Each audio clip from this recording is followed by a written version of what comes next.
رواں ہفتے اسرائیل اور حزب اللہ کے درمیان دشمنی اور کشیدگی میں اضافہ دیکھنے میں آیا ہے اور دونوں جانب سے ایک دوسرے پر بڑے پیمانے پر میزائل بھی داغے گئے ہیں۔ تاہم عید الاضحیٰ کی چھٹیوں کے موقع پر فائرنگ کے حالیہ شدید تبادلے کی جگہ دھمکیوں نے لی ہے۔ اس کی وجہ سے کشیدگی میں تو کمی آئی ہے، مگر دونوں جانب سے تند و تیز جملوں کا تبادلہ جاری ہے۔ حزب اللہ کے سربراہ حسن نصر اللہ نے بدھ کے روز دھمکی دی ہے کہ اگر اسرائیل کے ساتھ مکمل جنگ چھڑ گئی تو وہ شمالی اسرائیل پر حملہ کریں گے۔ انہوں نے یہ بھی کہا کہ حزب اللہ کے پاس نئے ہتھیار ہیں جنہیں وہ میدان جنگ میں استعمال کریں گے۔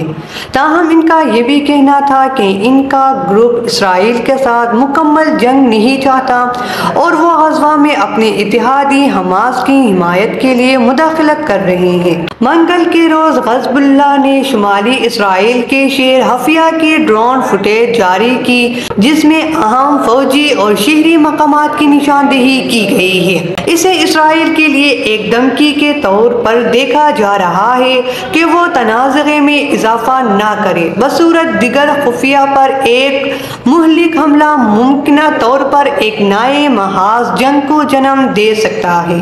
نصر اللہ کا کہنا تھا کہ یہ حزب اللہ کی اپنے دشمنوں کے خلاف نفسیاتی جنگ کا حصہ ہے۔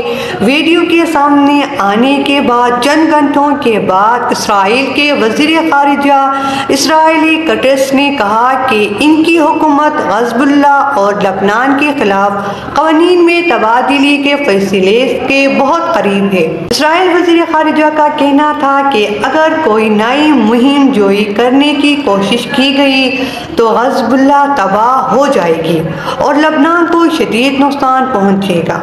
اسرائیلی فوج کی جانب سے جاری ہونے والے ایک اور بیان میں کہا گیا ہے کہ لبنان میں حملے کے آپریشنل منصوبوں کی منظوری اور توثیق کی جا چکی ہے۔ خیال کیا جاتا ہے کہ نہ اسرائیل اور نہ ہی حزب اللہ اس وقت جنگ شروع کرنا چاہتے ہیں۔ حزب اللہ اور اسرائیل کے درمیان ممکنہ جنگ سرحدوں کے دونوں جانب لاکھوں لوگوں کو تباہی کی جانب دھکیل سکتی ہیں۔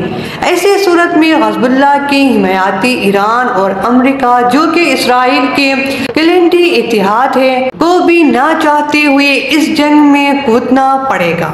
میں اسریا خان، J91 نیوز، پشاور۔